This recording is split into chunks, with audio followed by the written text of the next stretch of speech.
Welcome to the Wish I'd Known Then podcast, where we focus on how authors found success, looking at strategies that have taken them to the top of the bestseller charts, as well as what they've learned from their mistakes. Because being an indie author is more than knowing the latest marketing trend. It's about being innovative and creative and learning from your mistakes.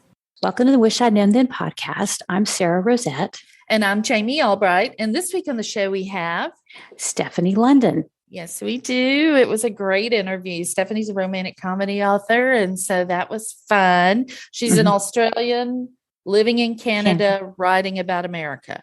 Yes. Right? Yes, that's correct. And we talked to her about that, about how she does that, like her word choices and things that she does specifically because she's writing for a U.S. audience as a non-U.S. person. So yes, exactly.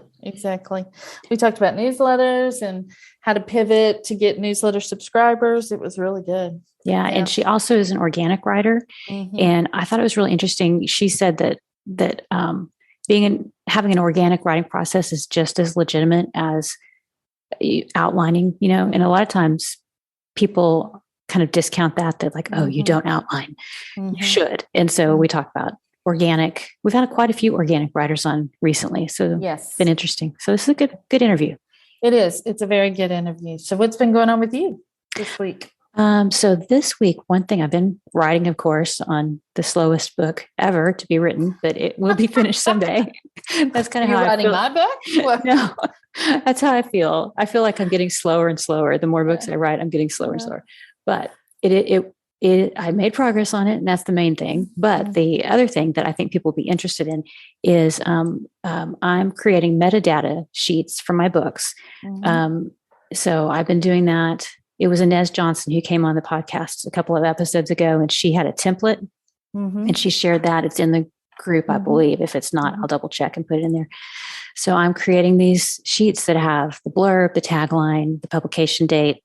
I've done, and it was funny. I got started. I was like, this won't take that long because I do have all that in a text file, so I can copy and paste it. And I was like, I'll just move all this over so it'll be in a format. It'll be easier to find. And then I got to thinking about it. I was like, now wait a minute. I should have one of these for fiction, one for nonfiction, one for my German translations, and one for my French translations. And then I was like, time to call in Adriel. She's going to help me. So I did most of the fiction one, and then she's going to help me fill in all the rest. Because really, when you get into translations, you got to be able to find all that stuff. And when you can't read it, it's just, complicates the process. So anyway, it is. So I will make sure that link that Ines gave us is in the show notes in case anyone's interested. Yeah, that's great. Yeah. So what about you? What are you up to? Writing, still moving along on the story. Have made myself laugh a couple of times. I posted something in my group because I thought it was so funny. And, so you're back on social media. Oh yeah. I got back on social media this week, and it has proven distracting. It just has. And I have considered getting off of it again. That's how, but I can't. I mean, I need to be in my group. I feel like TikTok is for me, because I'm not uncomfortable making videos. I'm not uncomfortable embarrassing myself, even though only one of my videos has really gone viral or anything. I feel like it's a good medium for me, and it is a good way for me to try to find new readers. So I have to stay on. But, yesterday, that's all I did was TikTok videos, and which is fine, but I can't do that every day, but I did bank some, so I have them, and I'll just post them. But still, it has still been distracting. And my husband did point that out because I said, I didn't get much writing done today. And he said, how many TikTok videos did you get done? I'm like, yeah, I know. But that, and then I was on I was really fortunate to be asked to be on the Rebel Author podcast to be a guest. And Sasha and I had the best conversation about romance, and then about kind of my business model. And and after listening to, because I listened to it, because we had recorded that, I don't know, about a month ago, a little bit, I can't remember yesterday. So I just want to make sure I hadn't said something stupid. And, but after listening to it, I was like, I just love romance. I mean, it was kind of, and she's such a great interviewer. She really is. Such great questions, and she's really curious and interested in stuff. And so, but anyway, it's the Rebel Author Podcast, and I think it's episode 112. Yeah, we'll link to it in the show notes. Yeah, I saw that pop up on my podcast feed today, so I haven't had a chance to listen to it, but I'm looking forward to it. That'll be good. It was really fun. It's really fun, and I got to say a couple of bad words, so that was fun. Something I won't let you do on this podcast. No, Sarah won't let me. I'll let it rip over there. And then I have watched a really good show. It's called Vienna Blood. Ooh. And it's on PBS. And so there's one full season, and then there's a second season. It's set back in the 1800s in Vienna. And so the Sigmund Freud's kind of disciple, I've seen it. I mean, I've seen it. Yeah. But it's a mystery, and but I have it's really good. So I think if you're looking for something to binge, you might want to check that out. It's Vienna Blood. All right. Well, I will check that out. Definitely. So I have something I was going to say about your, the TikTok and going back on social media. So I said a couple of weeks ago, I was starting the Market Better Faster class. Yeah. And so I'm finishing that up. And if anybody is trying to figure out, because it's a month-long class, if anyone's trying to figure out like how they should approach marketing, it's really good, because it goes through and it's like, this is how readers discover you. This is how you stay engaged with your readers. And I thought, when I get done, it's going to help me kind of refine what I'm doing and make sure I'm doing what I need to do. Right. And what would be most effective for me and my personality. For instance, I know that TikTok is not for me. So I'm not going on there. And because I know that's not for me, it's easier for me to say, I'm not even going to worry about it, instead of feeling pressured to do it. Right. And so like Instagram, nothing wrong with Instagram. And I will go on Instagram every once in a while, but y'all, I've been trying to grow my Instagram for a year, like dedicatedly trying to grow it. It hasn't grown hardly any. I mean, like less than 100 people. That's what I'm talking about. And so if there's a video from TikTok that will translate to Instagram, I'll put it there, but that's not where I'm going to spend my time. For whatever reason, my personality, I mean, it's just not the right place, but, I have enjoyed TikTok, and you enjoy it, and you do well there. And while I was gone, my TikTok kept growing. And so people were still watching my videos and stuff. And I this Tuesday, when I posted my first video, I found my rom-com readers for the first time. Like I knew they were rom-com readers. And I don't know what happened. I don't know why the algorithm, because I use the same hashtags, but I did find some rom-com readers. And so that was very exciting, because, and they weren't familiar with me. So that's good too. So that's widening your audience. So that's discovery. So that's awesome. Yeah. So I only have one more thing. I'm going to show you this cover of this book that I got. It's called Body Beats to Build On by April W. Gardner. And it's a list. It's a fiction writer's resource. It's got just different descriptions of different things. These things that we've always talked about, how nice it would be if we had a list. And so chapter 4, appendages, legs, knees, arms, hands and fingers, making a fist or hands on hips, pointing, miscellaneous. So, oh my gosh, that's so good. Like you can just go to it, and it's just got a list of different, kind of like if you're stuck or you're find yourself doing the same thing over and over again. So I got it, and I would recommend that. So anyway, I thought you would be interested in that. Yeah. Well, we talked about writing something like that, because we were like, oh no. That would be so helpful. I know. One more thing, because I don't think I recommended it last week. Becca recommended it in her Patreon, but the book 4,000 Weeks. Did I recommend that? No, but I heard Joanna Penn also mentioned that on her podcast as well. It's a time management. It's actually 4,000 Weeks Time Management for Mortals, I think is the actual name of the book. And it's by Oliver Burkeman. And it's the first time management book that hasn't made me feel like crap about myself. So so highly recommended, 5 stars. I highly recommend it. But it has been really good. I've learned some stuff, but I've also gone, okay, I'm not on the wrong path, or I see how when I've done that, some things in the past, they haven't worked for me. Well, they haven't worked for me for a reason. And anyway, it's really good. I've really enjoyed listening to it. So, well, cool. All right. Well, that's lots of resources and ideas and stuff. So we'll put links to those in the show notes as well. Yeah. And we should probably get on with the interview because it's super good. And Stefanie was just delightful. She was really fun to talk to. Yes. So here we go. Here's Steph. Well, today we are really excited to have Stefanie London with us. Hi, Stefanie. How are you? Hi, I'm great. Thanks for having me. Oh, we're very excited that you're here. I've been looking forward to this talk. So, yeah, me too. Yeah. All right. Well, let's read your bio. Stefanie London is a multi-award-winning USA Today bestselling author of over 30 contemporary romances and romantic comedies. Stefanie's books have been called genuinely entertaining and memorable by Booklist, and she has won multiple industry awards. Originally from Australia, Stefanie now lives in Toronto with her husband. She loves reading, collecting perfumes, and teaching people how to use Aussie slang, which sounds intriguing. Very good. Yes, exactly. Well, tell us how you got into writing, Stefanie. I am a pretty cliche story. I must admit, I was that kid who couldn't get grounded because being sent to my room was the best thing ever. That's where all the books were.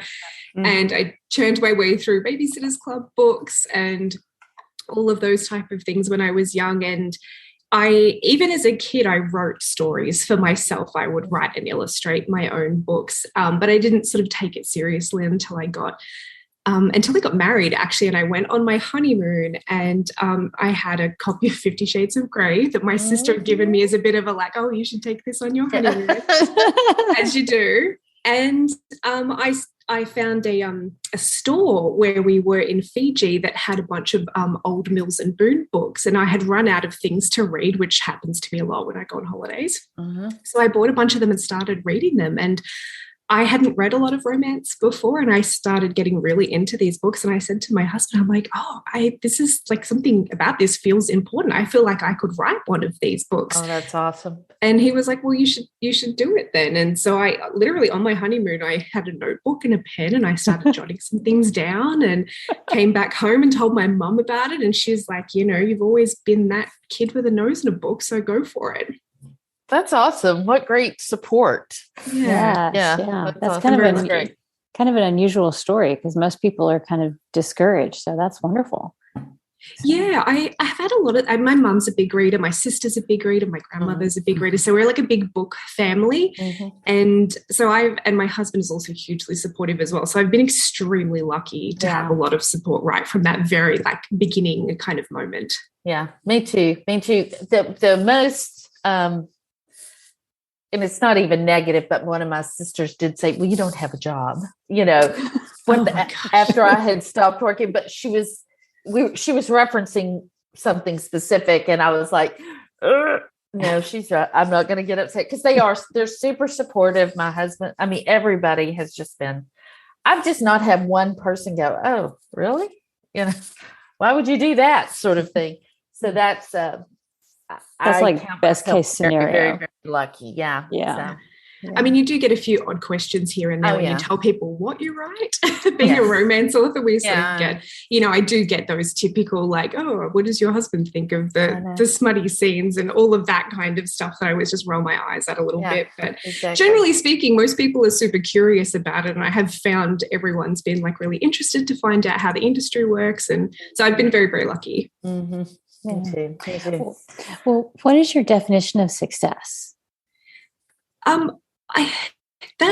feel like that's a question that could change on like any day that you ask it. But it's the kind of thing that like one day it means something and the next day it means something else. But I think for me, I'm the kind of person that always has to be learning something new. I have to be really like mentally engaged, and I was also that kind of person that like used to change jobs all the time because I would get bored. Oh, okay. And this career for me is about something that's continually growing and evolving and keeping me interested. So it's, you know, financial growth and audience growth, but also that I'm continuing to develop my skills and try new things and push my own boundaries with my stories as well. I have to have like both pieces of that puzzle. Otherwise I kind of lose interest. Oh, that's really great. I love that. So I so identify with that because I think that's one reason I do a lot of the things I do is I want to try them, and they're new and they're different. I want to try them, not necessarily writing in different, extremely different genres, but just kind of related. You know, like going from cozy to historical mystery. That's not that much of a leap, but it's enough that it's different that it keeps me engaged and like it's a little bit of a challenge. Totally get that. Yeah, even if it's just being able to follow like a rabbit hole of a particular like subject for a single book, that just that ability that every book kind of like gives you something new to get excited about it, to sink your teeth into. Right. And then obviously, you know, hearing from readers and seeing the like increase of interest in books over time is also really rewarding. Right. Well, it's funny you say that because I just sent an email to a Wagyu beef rancher or beef ranch today to see if I could come do a tour and kind of hang out and see how their operation works, because my current book, The Guys from Texas, and I had just decided that he was going to be a rancher, but I watched Queer Eye last night and there was a Wagyu. I'm not saying Wagyu. Yeah, Wagyu the beef. Yeah, Wagyu beef rancher on there. And I was like, this is what I'm going to do. So there are several kind of not in the area, but, you know, within driving distance of me. And so I'm like, I want to go find out because they do like ranch to processing to market. I mean, they do everything, you know, these ranchers, because it's all hormone free and everything. But I'm like, I'm going to go learn something new. I'll wear my boots. And I'm very excited. So tell us what you wish you'd known about writing and craft. I think the biggest lesson for me over the years has definitely been that like coming to understand that like organic parts of the process are just as legitimate as things that are planned. So I like have tried to become a plotter so many times. I've tried so hard. But it's just, I lose interest in the story. The harder I plot, the less likely I am to follow it. And I just go off on a tangent and write something else. Yeah. I just can't do it. I have to let the story come naturally. And it's the same with every book, where I kind of end up at a point in the story where something just clicks and all of a sudden I can see the whole thing and I understand why all the pieces are there and everything slots into place. And I cannot shortcut that moment by trying to figure things out at the beginning. So for me, just like letting go of that, trying to plot and just allowing my brain to kind of do its thing naturally has been like a bit of a pressure off, really. Wow, that's so amazing. I love how you put that. I don't think I've ever put it quite like that. And I feel the exact same way. So that's so interesting. Yeah, I had so I've done some coaching with Becca Simon, the Write Better Fasters. I know probably a lot of listeners would know that name by now. And she described it once as being like a snow globe author. So some people can hold the globe and then they can figure out everything that's in the globe. And other people need to be the little person inside the globe, exploring and seeing everything. And I'm like that kind of a person. I need to be in the story in order to actually see what's going on. And that the second that I'm not writing and I try to sort of force what I think is going to happen, it's almost like something switches and I can't see anything. It's like a light goes off. Yep. Me too. That is so interesting.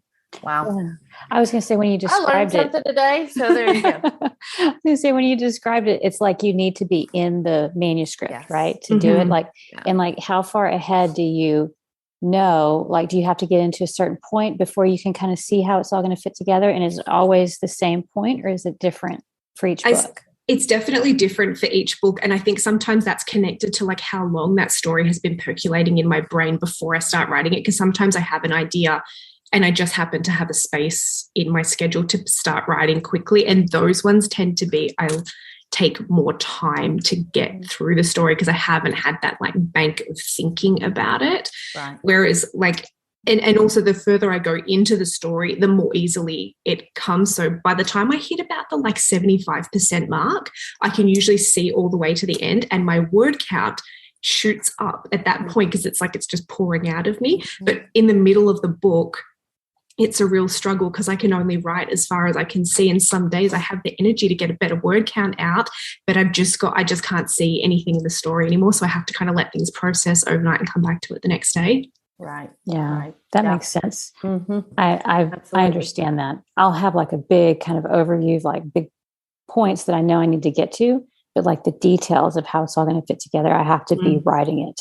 I'm not one of those people that can write like a 30,000 word draft and then work off of that. I'm done if I do that.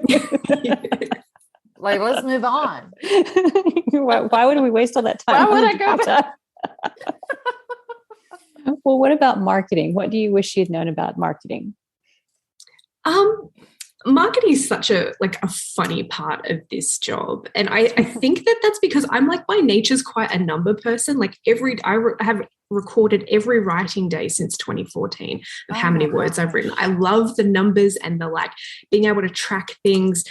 And I think sometimes that in marketing, that has led me to get a little bit caught up in just the pure numbers of marketing, the number of followers, the number of likes that something gets, subscribers, things like that.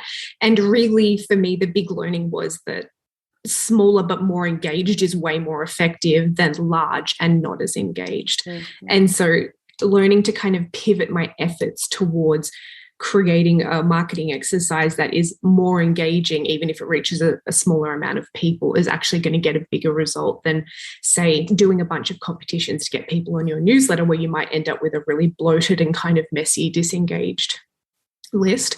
So that has been a thing that I've noticed over the last couple of years, that I've really pivoted some of my marketing activities to be a bit more quality over quantity. Mm-hmm.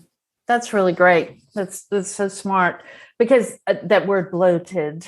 I've had that. I've had a list, and about 2,000 people were not engaged on that list at all, and I got rid of them, and everything just seemed to turn around when I did that. So I know you're not supposed to get rid of them, but I did because I didn't want to pay for them, and they weren't. I just could tell they were not engaging. The numbers told me they weren't engaging. So, and I think it can affect things like, say, deliverability with your newsletter. Yes. If you've got this huge list and people aren't opening it, then the newsletter providers are going to be like, well, this is not very valuable information, or worse, it's spam, and then stick it in the spam folder. Mm-hmm. So I did the same thing. I had quite a huge cull of my list a while ago. It was terrifying at the moment, but the list ever since then is now back up to what it used to be. But the open rates and the click rates are so much healthier than they were before, and it's a much more engaged list. Yeah, those click rates, I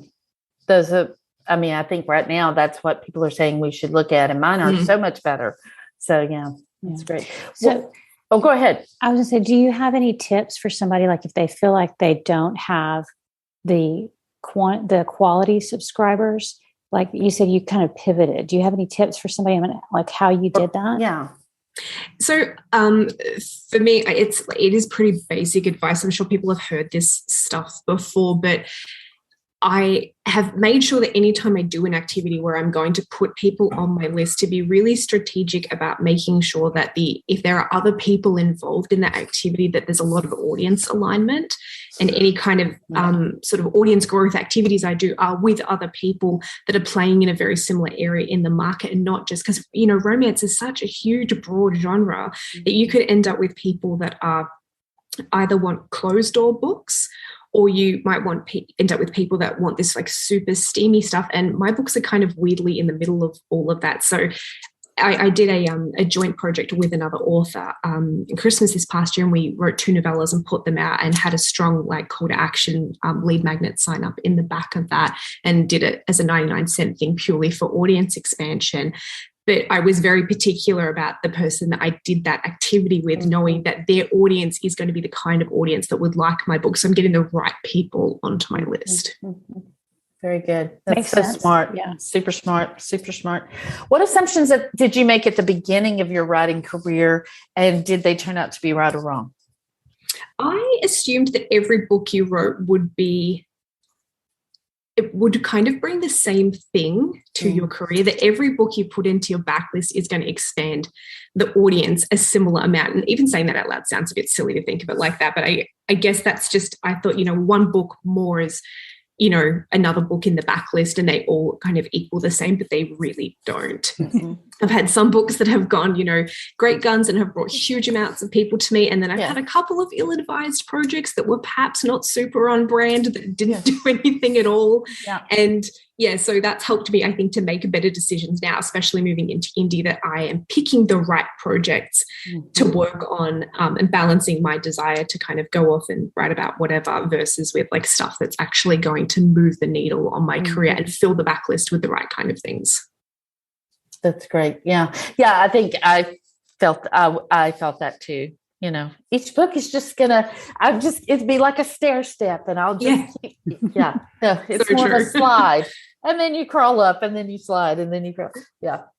It's kind of like the stock market, right? Like It when you is, zoom out, yes. it looks like it's going all up, but then when you zoom in, it's like, oh, there was a big dip here and a huge spike there. And that's kind of what every book does. It'll have a different kind of impact. But overall, if you're continuing to put books out, hopefully you're moving in that upward direction. Right. Yeah. Exactly. Well, have you ever had a mistake that turned out to be a good thing? We're big on lessons learned. So Yeah, I think early in my career, like I'm very much a rule follower. So I have this, like, I assimilate rules very easily. So someone tells me that like this is a rule, I'm kind of inclined to follow it. And that can be both a good thing and a bad thing. I think it can be a bad thing because like not everybody knows what they're talking about. And some of these things are definitely not rules. But it's also a good thing because it's helped me to really learn the parameters of my genre very quickly and understand reader expectations and to make sure that my books are marketable. But a mistake that I made, it was that my first book had a sports hero. And I was writing this back in 2012 when paranormal was still really huge. Sports heroes weren't really as much of a thing. And someone said to me, oh, you're never going to sell that. It's got, especially not only sports, it was an Aussie rules football player, which is about the most esoteric sports person you can possibly pick. I didn't know any better. I was an Australian person writing a book set in Australia with an Aussie footballer who has to go and take ballet lessons for rehab for an injury. And there were a few people that said to me, that book is never going to go anywhere. That's just too weird. And I did end up selling that book. And it was my first ever published book. So I think that being in that naive space and not listening to that so-called rules and advice might have been a mistake, but it was also a good thing. Yeah. Yeah, that's so cool. That sounds like a great book. Sounds interesting to me. I was going to say, I like it. I was waiting for you to say, didn't he develop magical powers? And that's how you blended it all. There were definitely problems in that book that needed to be corrected in the editorial process for sure, but no magic powers. What's the biggest mindset change you've had to make during your career? It's probably going a little bit back to that like stock market analogy in that success isn't a linear thing. And I come from a corporate background. I used to work in the banking industry back in Australia, and it was a very like sort of rigid environment. I knew every year what my KPIs were, what I had to do to succeed and get a bonus and tick all the boxes. And coming from that environment and then working in a creative job was like a huge change of pace and a lot of expectations I had to fix in myself in order to be happy doing this job. And that sometimes you can do everything right and a book just doesn't take off the way that you want it to. And sometimes I have books that have done really well that I was convinced that was going to be like a giant dumpster fire. So you just can't tell. There's so much of this job that's out of your hands. And so I really had to let go of the idea that I was fully in control of what was going to happen with my career. I can only make the best decisions that I can, but at some point it is out of my control, and just kind of being a little bit at peace with that. Right. Yeah. Are there any things you do to kind of help yourself, like in that process? Like, Yeah, I think that when people get upset about the way things are going, often it's a mismatch between expectation and reality. Mm-hmm. And so in my goal setting, I make a real effort to have a mixture of those big pie in the sky, everything goes right and the stars align goals. But then I also put in a lot of those goals that are purely around things I can control, so that I know that even if the stars don't align, I'm still able to feel satisfied that I've met a good portion of my goals because I have some focused around the things that are directly in my power. Right. That's really smart. I hope people are listening to that, because there is just so much we can't control. But I do that with launches. Like I say, based on my last launch, based on what I'm spending now and all of it, this is kind of my minimal expectation. This is what I think I can realistically hit. And then this is the pie in the sky goal. But I still hold all of those pretty loosely, because you just don't know. I mean, I have a friend who's been waiting 2 months for Amazon to put their book up. They've loaded 2 copies and they refuse to load a third because they're afraid they're all going to publish at the same time, which Amazon said could happen. So, I mean, she has no control over that at all. And she's handling it much better than I probably would. But they're just things you can't control. So I think you're very wise. Yeah, and I think stretch goals for me has been a really positive thing. So not just having only the pie in the sky goal. I was watching there's a guy that does productivity videos on YouTube, and he said something that really resonated with me about goal setting, is that when you're setting goals, that you should have the goals set from 2 perspectives. One, from your ideal, I get up at 6 a.m., which I definitely do not, in the morning and eat greens all the time. And, the goals from that perspective. And then you should have the goals from the perspective of you that's had a really rough week and it's Friday night and you just want to have a drink. And if you set the goals from both of those perspectives and find something in the middle, that's kind of where the true goal actually should be. Yeah, that's great. Yeah. Not super out of possibility. Yeah. And not so easy that you could do it by 8:30 in the morning. Exactly. We've talked about transitioning from corporate work to creative.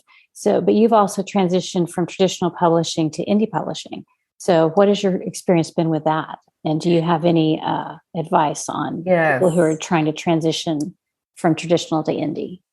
Yeah, it's been a really interesting experience. And I guess technically at the moment I'm still hybrid because I still have some trad books coming out while I'm doing the indie thing. But I knew from the beginning that I wanted to publish my own books. That has been a goal for me from the beginning. And I have a huge amount of respect for people that go indie right from the jump, because there's so much to learn. And I think if I had have just published the first version of my first book, that would not have been a good idea. So I'm very glad that I got some editorial guidance at that point. I think the big thing for me has been learning, firstly, that not all contracts are good contracts, which I think for people in the trad space, sometimes it can feel like, well, any contract in this environment is a good thing. And I can tell you that's absolutely not the case. And that just because you have a contract doesn't mean that you can't undo aspects of that contract, like exiting out early. So I think it's really important for people that want to make the transition, if they're not happy with a contract they have and the publisher they're working with, especially if they have an agent, you have options. You're never trapped where you think you are. So that's a really important thing I like to tell people, is just always know that you have a choice. You're never trapped where you are. And I think the other thing that's been interesting is that you can't assume that the whole audience is going to cross over from trad into indie. Yeah. And I started off in category romance, which is a very specific thing. And I thought when I started writing these longer mass market books that the audience would transfer, and they don't. Only some of them do. And it's the same going from trad to indie. And it's funny because I feel like in indie, I'm actually capturing a whole bunch of other readers that might not have picked up my trad books. Yes. And I'm also losing some of the ones that are only interested in going into Barnes & Noble and picking up a book off the shelf.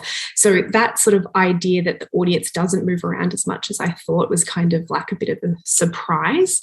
And I feel like in the indie side of things, I am sort of starting to not rebuild, because I do still have a pretty decent sized audience. But there are people that will probably only pick up the books that I put out in print this year versus the books that I put out in indie, and vice versa. So that I have found really interesting. Wow, that is so interesting. I guess in romance, I just assumed they would cross over. Why do you think that is, that they don't go from trad to indie? That's a tough thing to try and figure out, because my books are all the same. I don't write different books in indie that I do in trad, except for the fact that in indie I have a bit more flexibility, and I tend to set those books in Australia rather than setting them in the US, because that's what's easier to get a contract with. Sometimes I wonder if it's to do with purchasing behavior, because I think that there's definitely people that just like to go and browse a bookstore and just pluck something random off the shelf that catches their eye.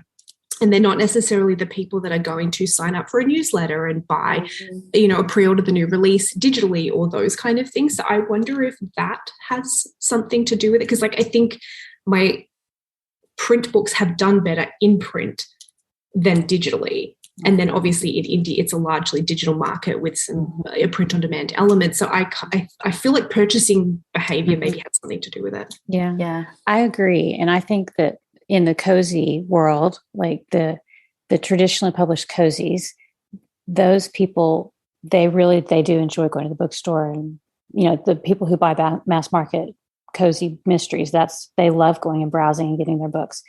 And I noticed that too, when I went indie, that a lot of people, I found this whole new group of people that were buying books and they were interested in ebooks. And I have a little crossover, but and I don't know too, I wonder if it has to do with recommendation algorithms, because if you buy a whole bunch of, mass market cozies, then that's what they're going to keep recommending to you. They're probably not going to recommend, so I think it's a combination maybe of those two. And I think people think, I'll go hybrid and I'll just add more readers.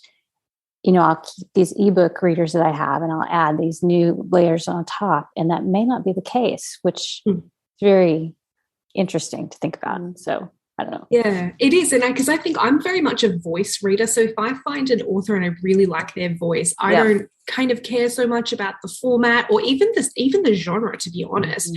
I'll read across genres if I like the way that someone writes. Whereas, I don't know, I think perhaps that's maybe not indicative of the average reader of people that are buying our books. So they might be a bit more niched down than that. Yeah. So have you gotten the rights back on any of your trad books? I have gotten the rights back on one book so far, with plans to secure that going forward. Yeah, so I've had a day of combing through my contracts to figure out. And that's something else I would definitely recommend to people, is that, always understand what your reversion clauses are in your contracts. And because sometimes they revert at a point in time, sometimes they revert associated with a number of sales. So if it dips below, so I have a spreadsheet where I track every time I get a royalty statement, how many it's sold in that year. So I know if any have dropped below that classified as for sale clause amount. And to kind of really keep my eye on that, because the publisher's obviously never going to let you know, hey, your book's out of, would you like, no, you're going to need to send several emails and kick up a stink to get it back. But to really understand what's in the contract, and even going forward, if people wanting to be hybrid and signing new contracts, to really make sure that the reversion clauses are nice and clear, and how you can get the book back if need be. Yeah. And so are you still signing, are you still actively selling books to traditional publishers now? I haven't. I sold one contract last year, and actually it was in a completely different genre than romance. So it was a whole separate kind of thing. But in romance at the moment, I just have one contract with a publisher I really enjoy working with and have a good relationship with. And we will see how that goes. But at the moment, my focus is on building the indie side of things.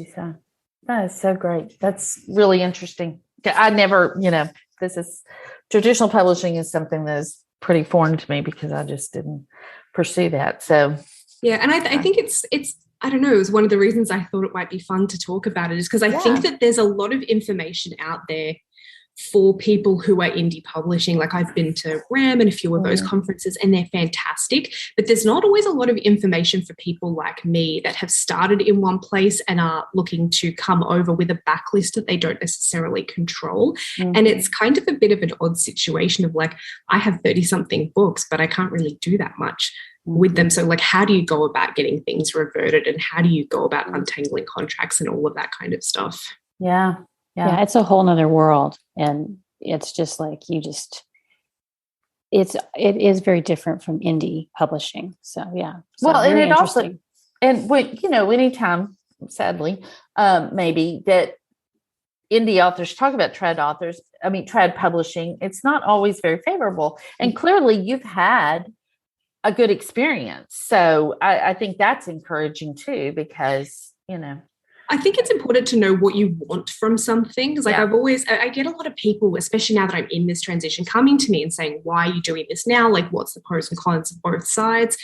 And I've had some terrible experiences in the trad world, as I'm sure most trad authors have. But at the same time, I also have had translations in 20-something countries. And so now as an indie author, when I go and perhaps try to sell sub-rights or things like that, I can say I have an established presence in these countries because of the stuff that's been done with the publisher. So there is definite pros and cons, and I'm very much a fan of like, there is no one correct side to all of this. It really depends on the individual person and their specific goals and all of that kind of stuff. And what you want. Yeah. Like you said, your goals, because I think people, they lose, I think some people lose sight of their goals. They're like, if a lot of money right out of the gate is your goal, well, first of all, you're probably in the wrong business, but second of all, it may not be either one of them. I mean, depending on your situation, it could be trad would be, because you might get a big deal there, or, sorry.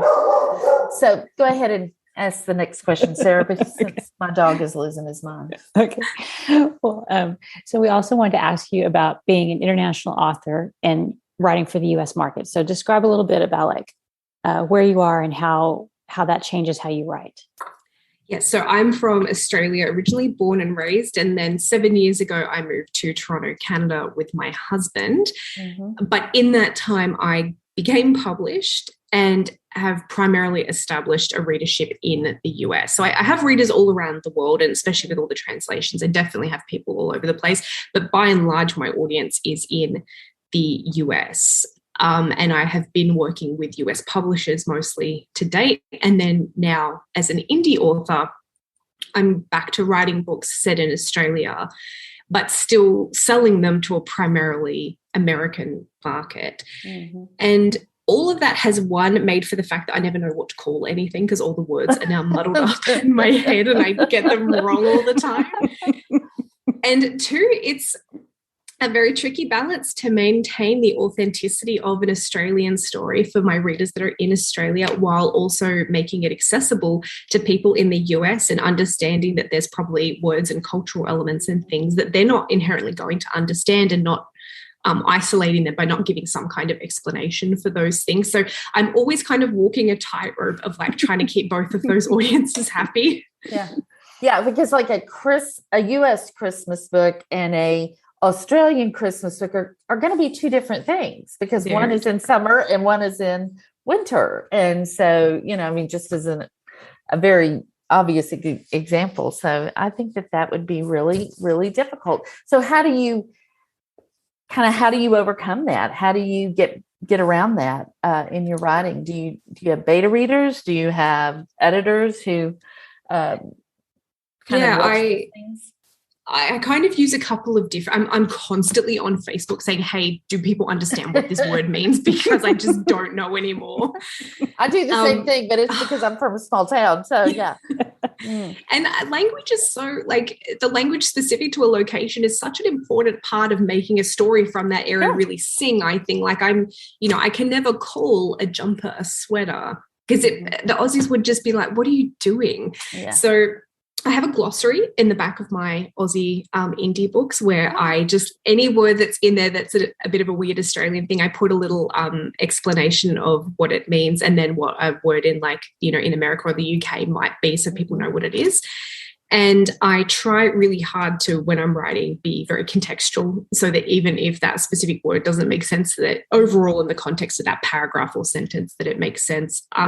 The editor that I use she's in New Zealand, and I think she's from Britain originally. So she is going to catch me on any Americanisms that I have adopted since moving over to this part of the world, and make sure that they're kind of cleaned out of the book.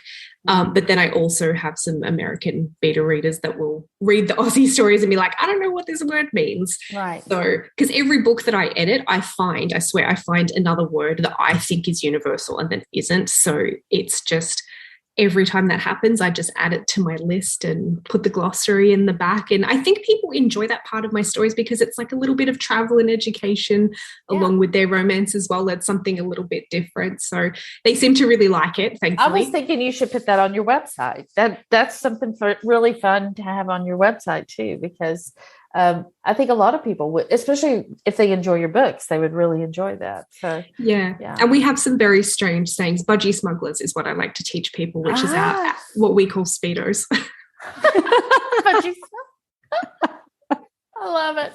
I love it. Well, my developmental editor and my editor are both from New Zealand, and my developmental editor, she was this last book, she was reading, and there's a phrase that says he was loaded for bear, which means he was angry and ready to take on, have the fight.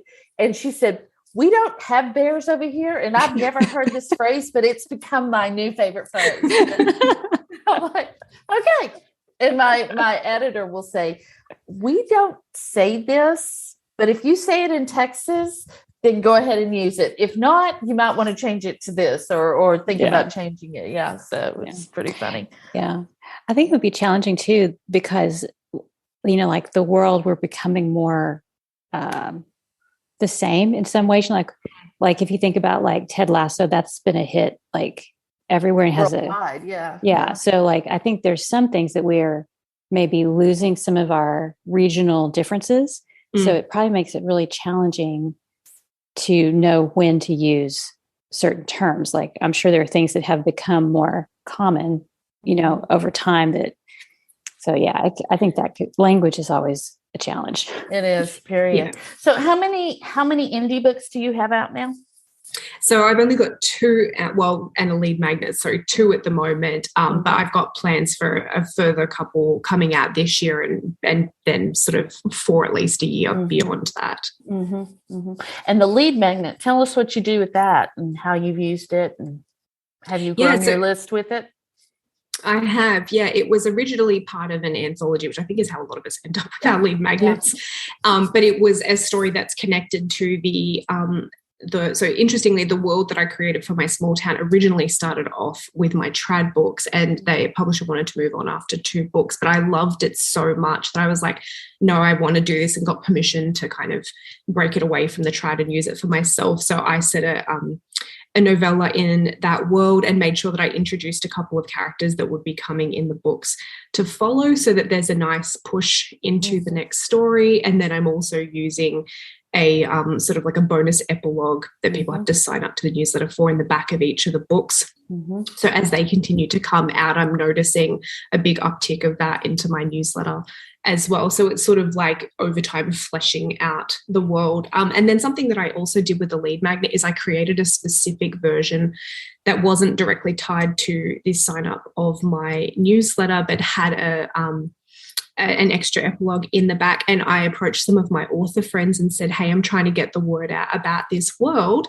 Would you be interested in offering your readers a free book, and just with a specific download link? So it wasn't available on any platforms or anything like that, so that I could see how many copies of that book were going out and what the sign-up rate from the back was onto a specific list on my newsletter, so that I could track it. And that brought me some new people who hadn't found my books before as well.